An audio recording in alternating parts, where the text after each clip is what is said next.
가운데 세례 요한을 나타내는 표현들이 몇 가지가 있습니다. 그의 신분과 관련하여서 표현하고 있는 것은 6절을 보시게 되면 우리가 읽지는 않았는데요, 6절에 하나님께로부터 보내심을 받은 사람이 있으니 그의 이름은 요한이라 해서 하나님께로부터 보내심을 받은 사람, 이것이 이제 세례 요한의 신분과 관련하여 표현하고 있는 것이고요. 그 다음에 그의 사명과 관련해서 나타내는 표현들을 보게 되면 두 개가 있는데, 하나는 8절에 보시게 되면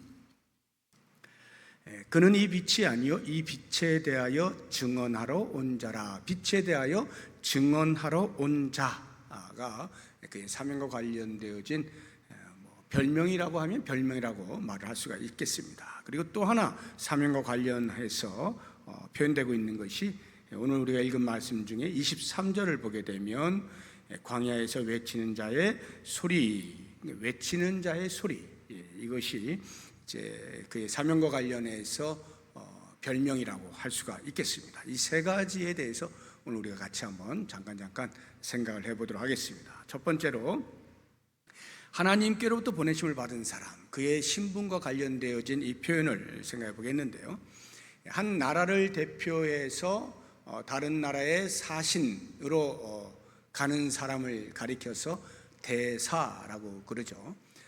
그래서 우리가 보통 우리나라를 대표해서 미국이라고 하는 나라에 가 있는 사신, 그래서 주미 한국 대사, 이렇게 이제 표현을 하죠.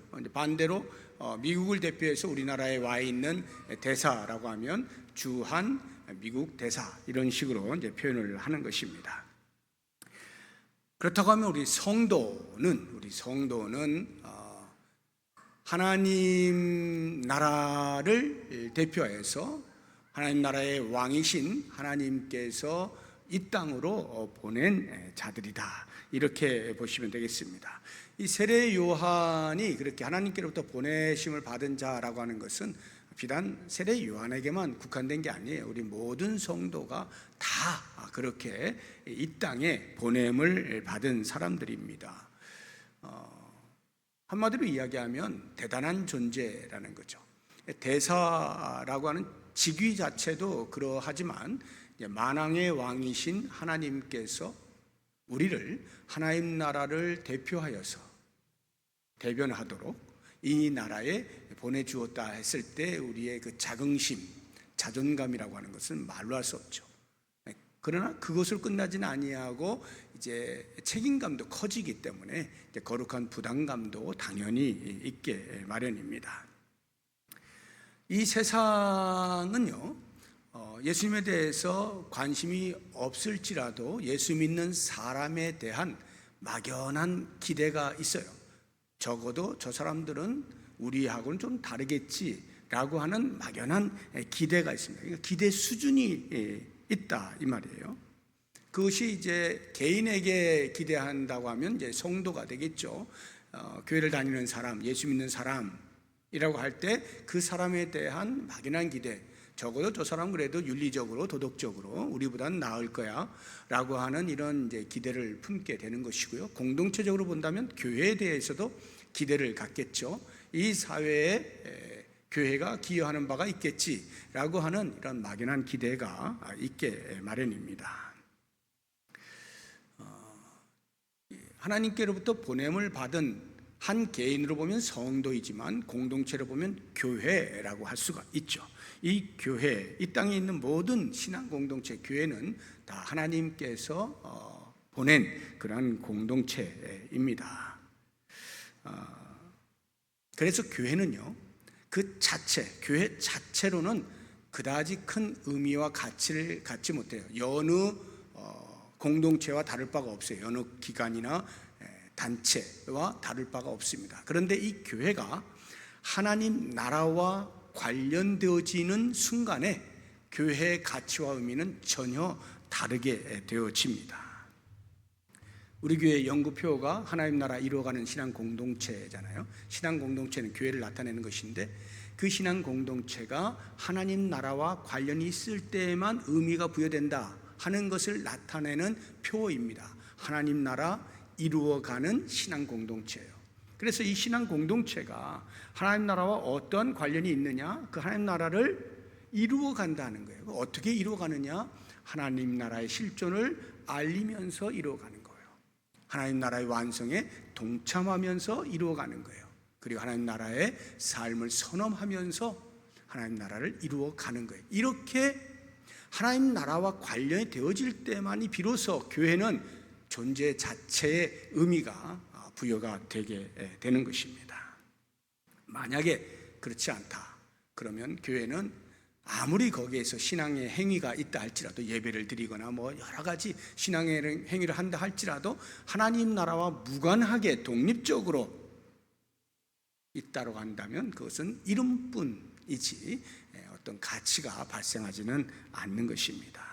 그렇다고 하면 이제 우리가 오늘 묵상을 해봐야 되는 것은, 과연 나는 한 성도로서 하나님의 보내심을 받은 자, 즉 하나님 나라의 대사로서 이 땅에 와 있음을 인지하고 있느냐 하는 부분을 우리가 좀 묵상을 해보면 좋을 것 같아요.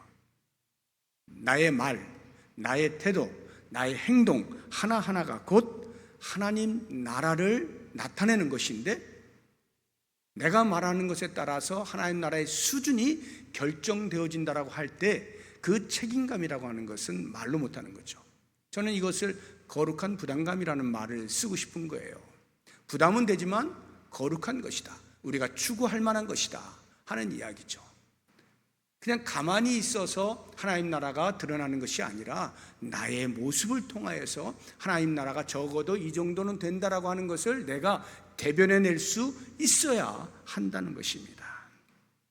만약에 우리가 하나님께서 기대하시는 수준은 둘째 치고라도 세상이 바라보는 막연한 기대의 수준에조차도 미치지 못하는 빈약한 삶을 산다면 그 모든 욕은 다 우리를 보내신 하나님께로 돌아가는 거예요.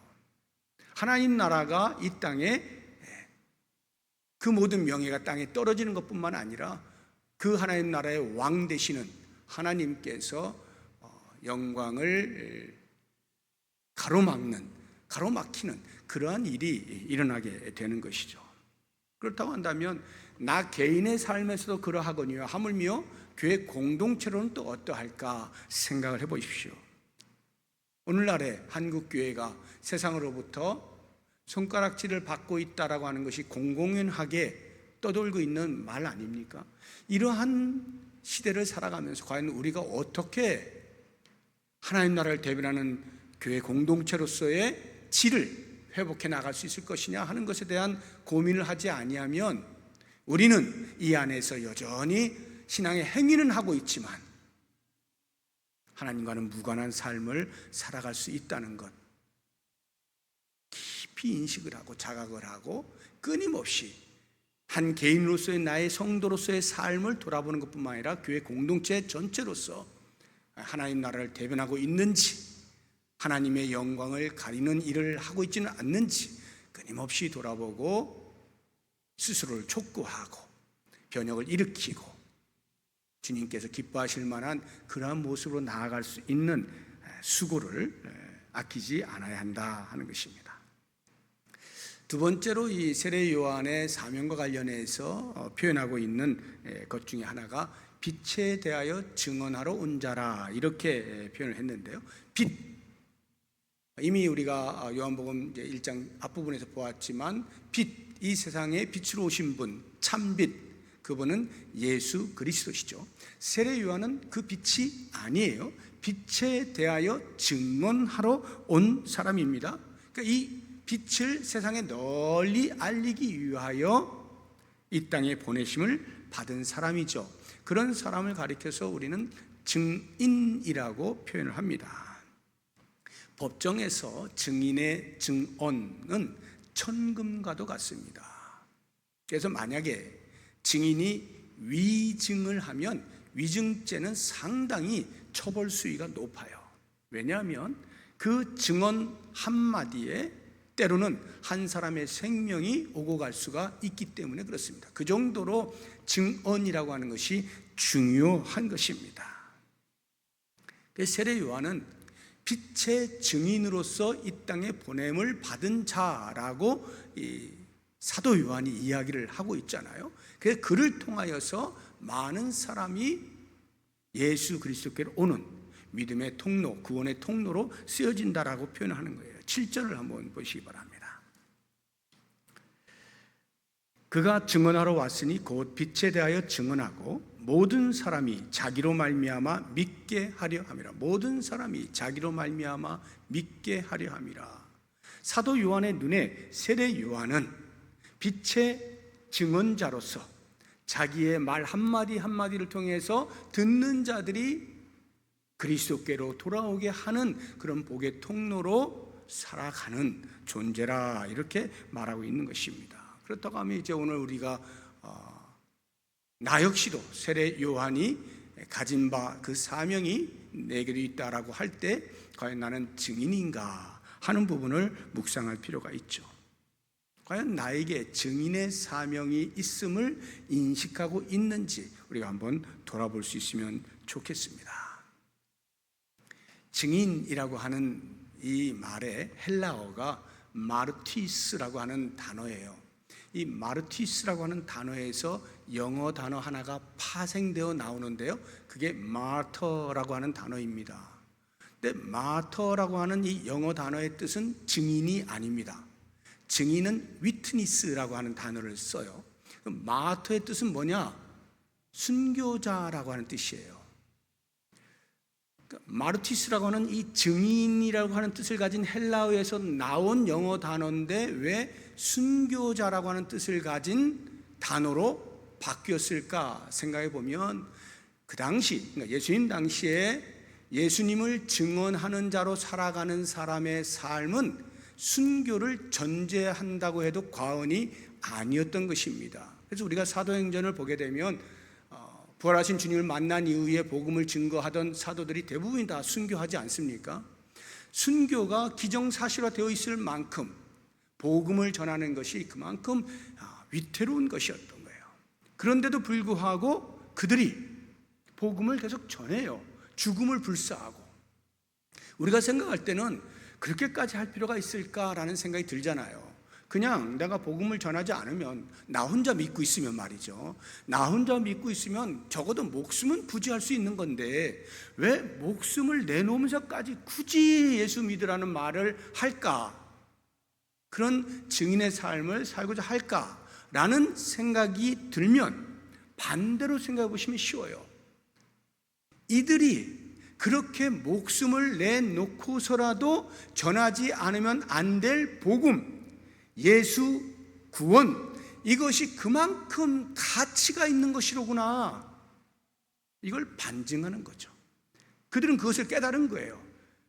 그 정도의 가치가 있음을 알았기 때문에 자기들의 목숨을 아까워하지 아니하고 외쳤던 것이죠.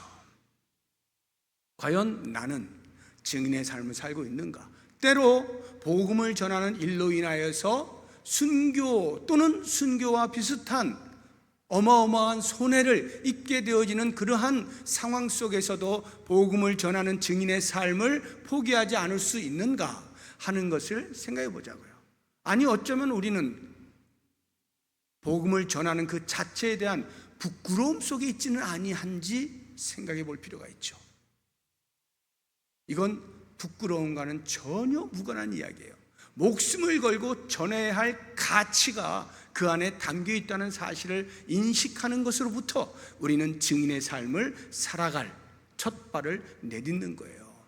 그렇다면 한 성도가 그러한 삶을 산다고 할 때 신앙 공동체, 그러한 성도들이 모여있는 이 신앙 공동체는 과연 어때야 되느냐? 이 세상에 하나님께서 보내신 신앙 공동체로서 당연히 하나님의 선교, 하나님의 잃어버린 백성을 찾으시고자 하는 그 열심에 동참해야 되겠죠. 그래서 우리 교회를 가리켜서 선교적 교회라고 표현을 하는 겁니다. 이 선교적 교회라고 하는 말의 의미를 많은 사람들이 오해를 하는데, 이렇게 오해를 해요. 그렇구나, 교회가 존재하고 있으면 교회는 반드시 복음을 전하는 일을 해야 돼, 선교를 해야 되고 전도를 해야 돼. 이것이 선교적 교회라고 생각을 하기 쉬운데요, 그건 반만 아시는 거예요.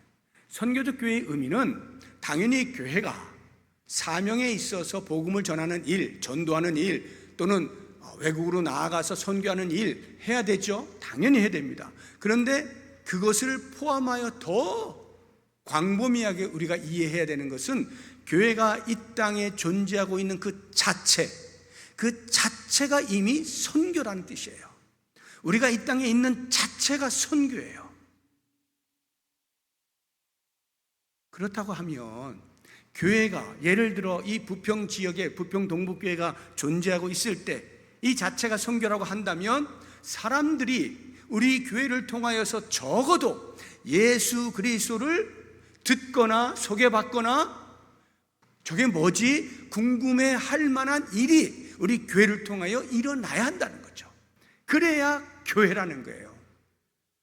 교회는 존재 자체로 이미 하나님의 선교 속에 있다, 하나님의 선교에 동참하고 있는 공동체라고 하는 사실을 우리가 꼭 기억을 한다면, 우리 개인의 삶에 있어서도 당연히 증인의 삶에 대하여 가치를 부여하고, 때로는 순교 또는 그와 비슷한 어떤 요청이 올 때라도 거부하지 아니하고 기꺼이 복음을 전하는 일에 우리가 동참할 수가 있게 되는 거죠.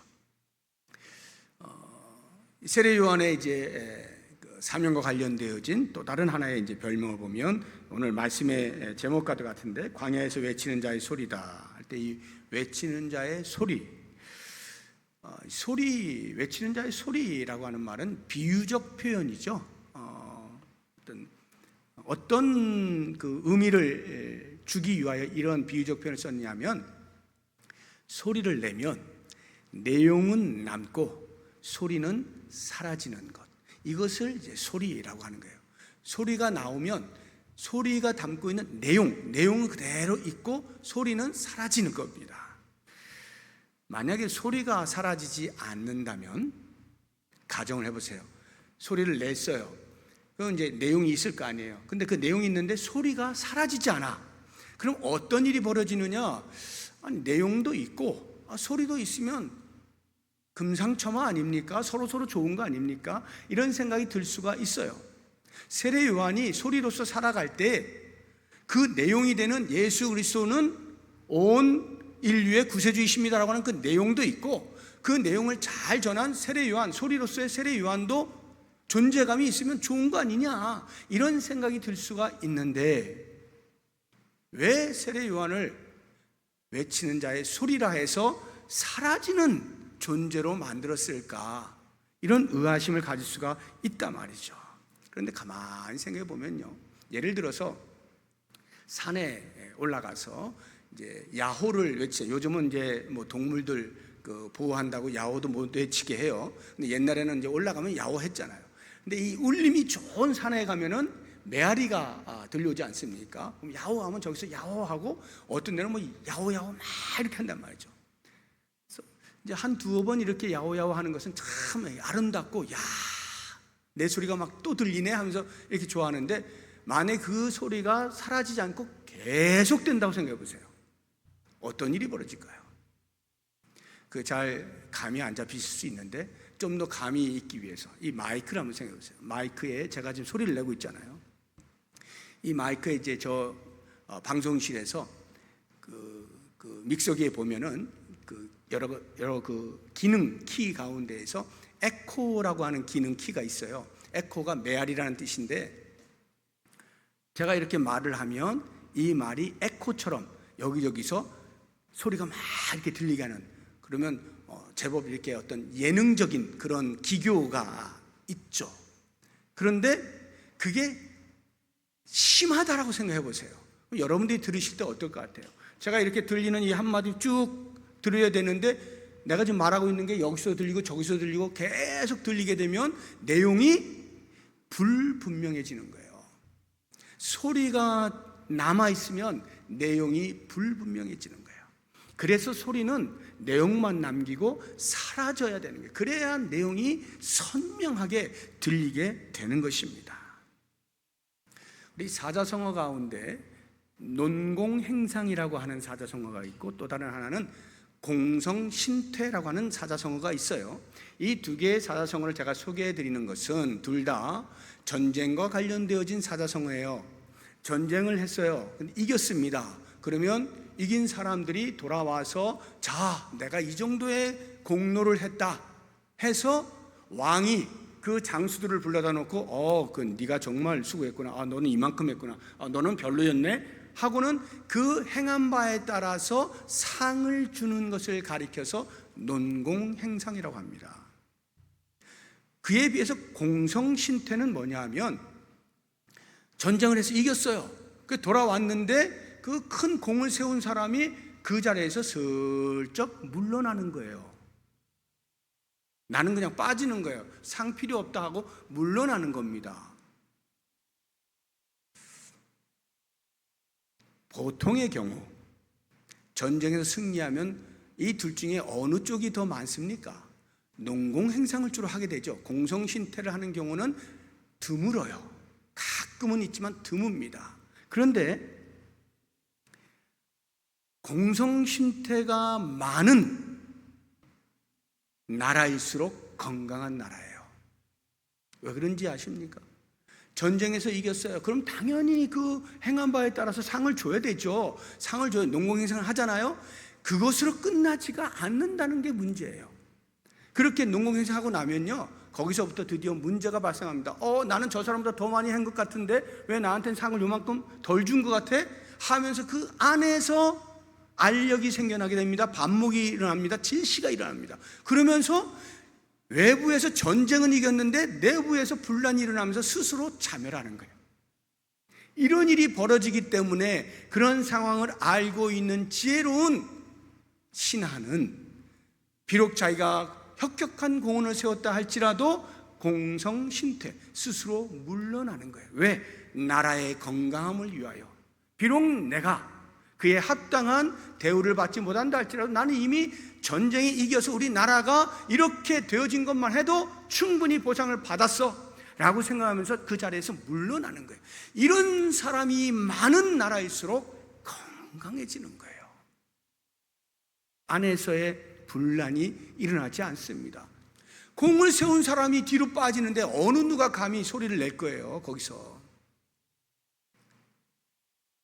교회 안에서 마찬가지입니다. 우리가 신앙 공동체에서 주의 나라를 위해서, 주님의 이름을 위하여 열심히 이러저러한 전도의 행위든 봉사 행위든 어떤 행위든 열심히 합니다. 열심과 충성을 다해요. 그리고는 그 열심과 충성이 만약에 논공행상 쪽으로 빠지게 되어지면 그 교회 공동체는 불을 보듯 뻔합니다. 오래 못 가요. 스스로 무너지게 돼 있어요. 그런데 공성신퇴를 하는 사람이 많이 일어나게 되어지면 그 공동체는 건강하게 세워집니다. 분명히 내가 충성을 다하고 열심을 다하고 혁혁한 공헌을 했음에도 불구하고 자리에서 조용히 빠지는, 상에 관련하지 아니하는 그러한 자세를 취할 때 감히 어느 누가 나 이만큼 했는데 라고 말하기가 쑥스럽잖아요. 정말 열심히 한 사람이 아무 소리 안 하고 있는데 누가 무슨 말 하겠어요? 그럴 때 그 공동체는요, 아무 혼란이 없어요. 분란이 일어나지 않아요. 모두가 존경하고 존중하면서, 야, 정말 기가 막히다. 어떻게 그러실 수가 있나? 야, 대단하다. 나도 본받고 싶다 하면서 모두의 칭송을 받으면서 공동체가 건강하게 세워질 수가 있는 거예요. 세례 요한의 제자들이요, 세례 요한에게 와서 보고한 내용이 있습니다. 그게 뭐냐 하면, 원래 세례 요한이 이제 세례를 베풀었잖아요. 그래서 많은 사람들이 세례 요한 앞에 와서 세례를 받았단 말이죠. 그런데 예수님께서 6개월 후에 등장을 하셨어요. 그리고 그 예수님이 세례 요한에게 세례를 받은 분이에요. 그럼 세례 요한의 제자가 볼 때는 적어도 예수님보다는 세례요한이 더 높다라는 생각을 할 수가 있겠죠. 거기에다가 자기가 모시는 스승이니까. 그런데 현실 속에서 사람들이 자꾸 예수님께로 가서 세례를 받는 거예요. 점점 비율이 너무나 격차가 크게 나는 거예요. 그러니까 세례요한의 제자들이 세례요한에게 와가지고 이야기하는 거죠.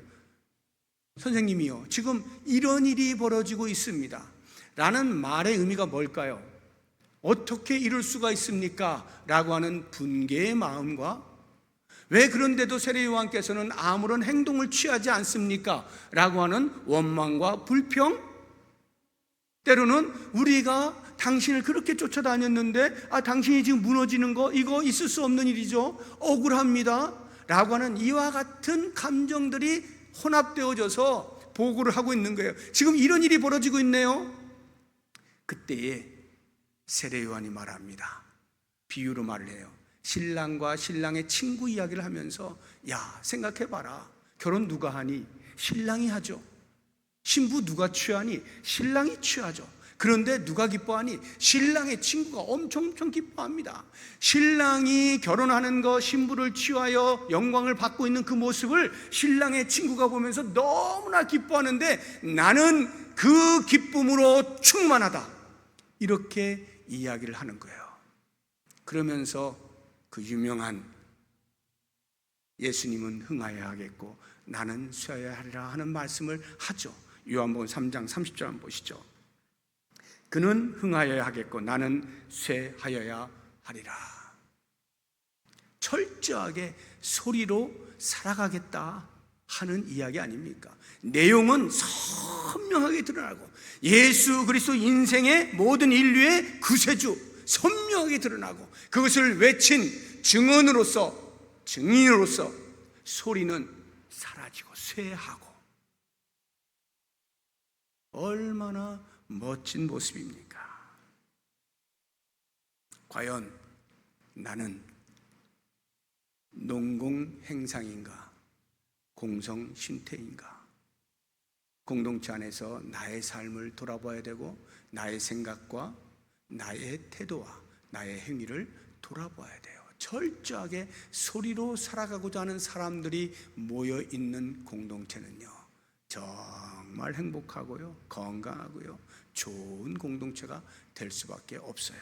오늘 말씀을 정리해 보겠습니다.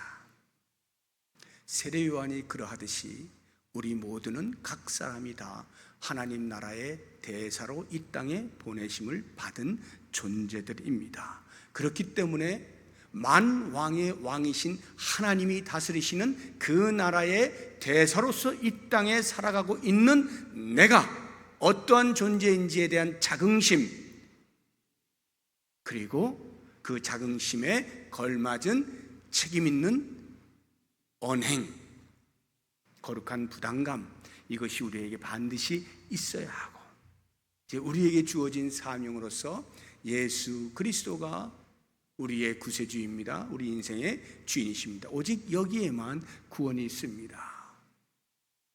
복음을 전하는 증인의 삶을 살아야 할 뿐만 아니라 어떠한 수고를 하여도, 어떠한 공헌을 하여도 그것을 나로 돌리지 아니하고 오직 하나님께로 영광을 돌릴 수 있는 철저히 소리로 살아가는, 쇠하는 소리, 그 소리를 즐거워하고, 정말로 농공행상은 마지막 날 우리 주님께서 하나도 빠지지 아니하고 우리의 모든 행위들을 다 기록하시고 행한 대로 갚아주실 것을 기대하면서 이 땅에서는 오직 공성신태, 겸손함으로 내가 할 바를 하였다 하는 이러한 자세로 살아간다고 하면, 세례요한이 훌륭하게 예수 그리스도의 길을 예비한 자로서의 역할을 잘 감당했던 것처럼 우리도 이 땅에서 하나님께서 보내신 그 뜻을 따라서 신실하게 사명을 잘 감당할 수 있는 줄로 믿고, 그러한 삶을 위해서 기도하시는 이 저녁이 될 수 있기를 주의 이름으로 축복합니다. 우리 같이 이제 기도할 텐데요, 먼저 찬양 한 곡 부르고 같이 기도하는 시간을 갖도록 하겠습니다.